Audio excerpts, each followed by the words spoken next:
Negative result আসে। তো false আসলে যে প্রবলেমটা মনে করেন আমার শরীরে হয়তো করোনা ভাইরাস নাই কিন্তু আছে বলা হলো, আমার মানসিক অবস্থা বা সামাজিক অবস্থান আপনারা চিন্তা করতে পারেন। একইভাবে আমার হয়তো আছে কিন্তু নেগেটিভ রিপোর্ট আসলো, চিন্তা করতে পারেন যে কি সমস্যা দেখা দিতে পারে। নেগেটিভ রেজাল্ট আসার সঙ্গে সঙ্গে আমি হয়তো সবার সাথে মেলামেশা করতে চাইব এবং একইভাবে আমার অজ্ঞাতসারী অসুখ বিসুখ কিন্তু ছড়াতেই পারে, যার জন্য র্যাপিড কিট সম্পর্কে কিন্তু সরকার আগে থেকে সজাগ আছে। আমরা সবাই জানি যে বিশ্ব স্বাস্থ্য সংস্থা কিন্তু র্যাপিড কিট যেটা আছে এটার অনুমোদন পৃথিবীর কোনো দেশের জন্য দেয়। তো দ্রুত পরীক্ষা পদ্ধতি যথার্থতা এখনো যেহেতু প্রশ্নের ঊর্ধ্বে নয়, কাজেই আগেই বললাম যে বিশ্বব্যাপী পুরো দেশে কিন্তু এই র্যাপিড কিটের পারমিশন দেওয়া হয়নি অফিসিয়ালি। কিছু কিছু দেশ বিরোধ প্রত্যাহার করে নিয়েছে পরে, তো আমরাও ওটা দিতে চাচ্ছি না।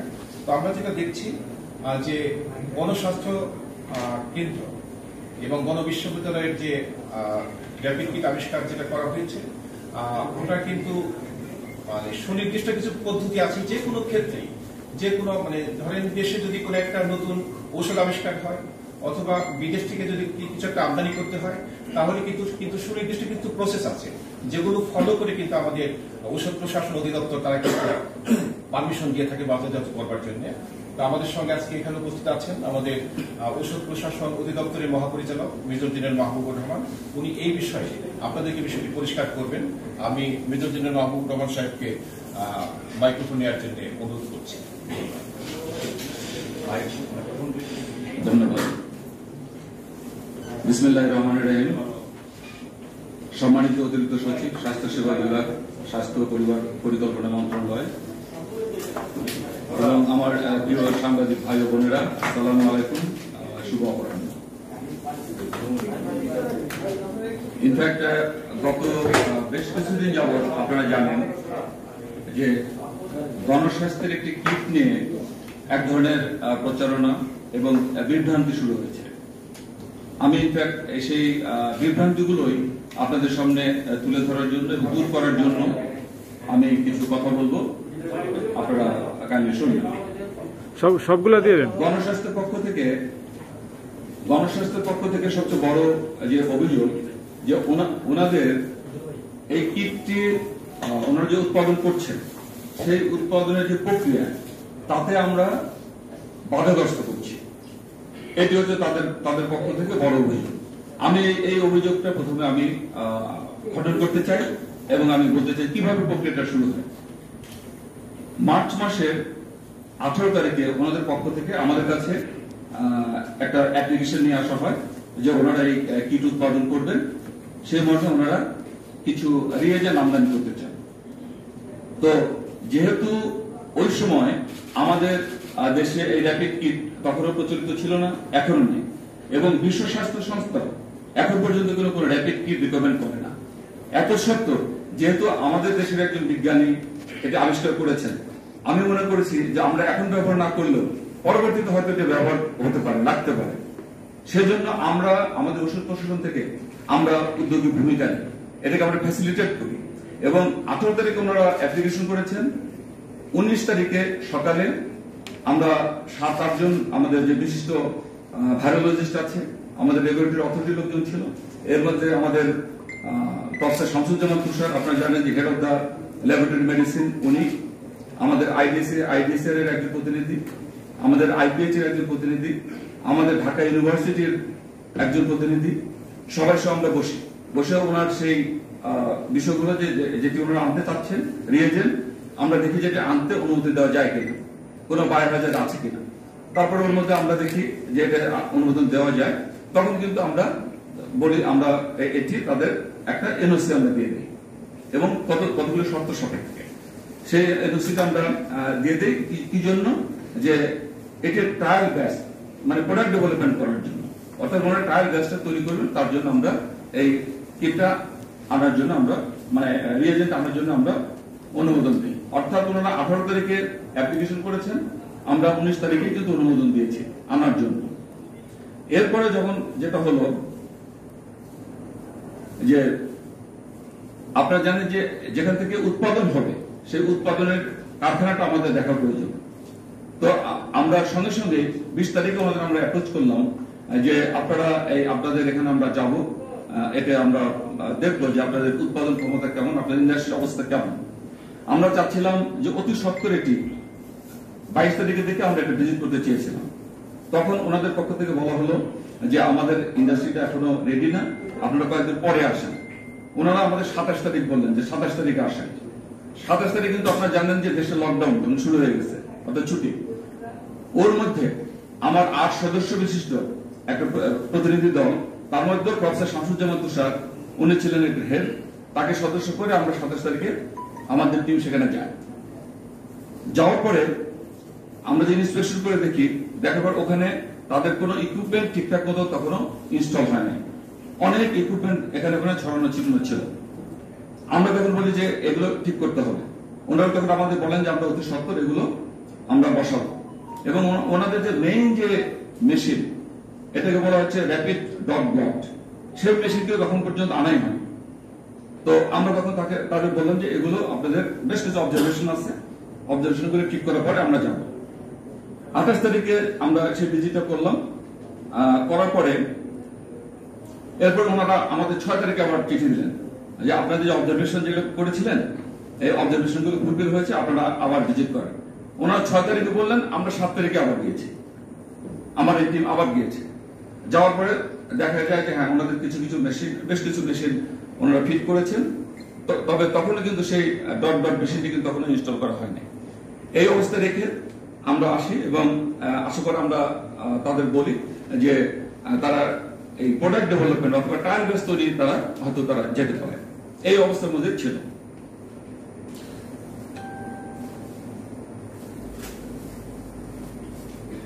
আচ্ছা, এখন এরপরে আমরা এতদিন কিন্তু জানতাম যে ওনারা আসলে অ্যান্টিবডি নির্ভর কিট ওনারা তৈরি করছেন, কিন্তু গত 2-3 দিন যাবত ওনারা বলছেন যে ওনারা অ্যান্টিজেনও দেখবেন এবং রক্তের থেকে অ্যান্টিজেন দেখবেন। আমার অন্তত জানা নাই যে পৃথিবীর কোথাও যে রক্ত থেকে অ্যান্টিজেন দেখা হচ্ছে বলে আমার জানা নাই। এটা আপনাদের জানা আছে আমি জানি না, বাট ওনারা বলছেন। তবে এটাকে আমরা ডিসকারেজ করছি না। যদি সত্যি দেখা যায় তাহলে সেটি কি করতে হবে? ওনারা একটা জিনিস আবিষ্কার করেছেন, একটা ইনোভেশন। সেই ইনোভেশন করলে সেটাকে ভ্যালিডেট করতে হয়, অর্থাৎ সত্যি কিনা উনি যেটা ক্লেম করছেন যে সেটা তার সেন্সিটিভিটি কত, স্পেসিফিসিটি কত, এই জিনিসটা আমাদের ভ্যালিডেট করতে হয়। তো তার জন্য আমাদের একটা নির্ধারিত একটা পাথ হয়ে আছে যে সেটা তাদের ফলো করতে হয়। তো আমরা ওনারা যখন বললেন যে গত 25 তারিখে ওনারা এই হ্যান্ডওভার একটা অনুষ্ঠান করেছিলেন, সেখানে ওনারা কিন্তু আমাদের বলেছিলেন যাওয়ার জন্য। আমরা বলেছিলাম যে এই যে কিটটা, এটি কিন্তু অ্যাপ্রুভ কিট না, এটি হচ্ছে এখন একটা ট্রায়াল পর্যায়ের একটা কিট। এটি তো হ্যান্ডওভার হয় না। এটি যখন পুরোপুরি ভাবে অ্যাপ্রুভ হবে তখন আপনারা বড় করে অনুষ্ঠান করেন, সেখানে জাতীয় পর্যায়ে অনুষ্ঠান করেন, কোনো অসুবিধা নেই। কিন্তু এটি তো হয় না, সেজন্য আমরা সেখানে যাই নাই এবং তাদের আমরা নিষেধ করেছিলাম যে এটি না করার জন্য। কিন্তু তারপরে ওনারা সেই অনুষ্ঠানটা করেন এবং অনুষ্ঠানের পরে যে প্রেস ব্রিফিং হয় আপনারা দেখেছেন, সেখানে ওষুধ প্রশাসন, ইভেন মন্ত্রণালয় থেকে উদ্বোধন কর্তৃপক্ষ সম্পর্কে উনি কিন্তু অনেক ধরনের কর্তৃত্ব উনি করেছেন, ওখানে বিদ্যুৎ কথাবার্তা বলেছেন, যেটি মোটেও গ্রহণযোগ্য নয়। এরপরে যখন 25 তারিখে ওনারা এটি করলেন, 26 তারিখে তখন ওনাদের ওখান থেকে একটা প্রতিনিধি দল আমাদের এখানে আমার ওষুধ প্রশাসনে ওনাদের আসার কথা ছিল এবং ওনারা এসছেন। তো আমি ইনফ্যাক্ট যেটা আপনাদের আমি ট্রুলি বলি, আমি চাচ্ছিলাম যে এই টোটাল প্রসেসটাকে ফ্যাসিলিটেট করতে, যেন তাড়াতাড়ি হয়। এর জন্য আমরা যেটা করেছিলাম যে এখানে আমাদের আপনারা জানেন আইসিডিডিআরবি একটা স্বনামধন্য প্রতিষ্ঠান, ওইখানে এনাদের যে সিআরও যেটাকে বলা হয়, কন্ট্রাক্ট রিসার্চ অর্গানাইজেশন, এটি আছে ওনাদের, এবং আইদেশি একটা প্রতিষ্ঠান যেটাতে আমাদের স্বনামধন্য আমাদের সায়েন্টিস্ট ফেরদৌসী কাদি ম্যাডাম উনি আছেন। ওনাদের দুজনকে আমি ডেকেছিলাম যে যদি কোনোভাবে ওনারা যদি সিআরওর মাধ্যমে করতে চান তাহলে এনাদের মাধ্যমে যদি হয় তাহলে এই বিষয়টা ফ্যাসিলিটেট হতে পারে। তো ওনারা ওখানে ছিলেন। এছাড়াও তাদের সঙ্গে আমাদের আরো কিছু বিষয় আলোচনা ছিল, বিকজ আমাদের আরো একটা কিট তৈরি করছেন একজন, সেটাও কিভাবে ভ্যালিডেশন করা যায় সেই বিষয়টা নিয়ে আমরা আলোচনা করছিলাম। এর মধ্যে গণস্বাস্থ্য থেকে তিনজন আসেন, তার মধ্যে 2 জন প্রথমে ঢুকেন এবং আরেকজন আসে। তো আমাদের আপনারা জানেন যে সোশ্যাল ডিস্টেন্সিং এর জন্য আমাদের চেয়ারগুলো ভিন্ন ভিন্ন ভাবে 6টা চেয়ার রাখা ছিল। তো 3 জনের জন্য আমরা যখন 3 জন গিয়ে তখন একজন বলা হলো যে এটা আমরা যেহেতু সোশ্যাল ডিস্টেন্সিং মেনটেন করছি, আপনি পাশের রুমে গিয়ে বসেন। এইভাবে কিন্তু একজন পাশের রুমে গিয়ে বসে, বাকি সবাই আমার অফিসের ছিলেন।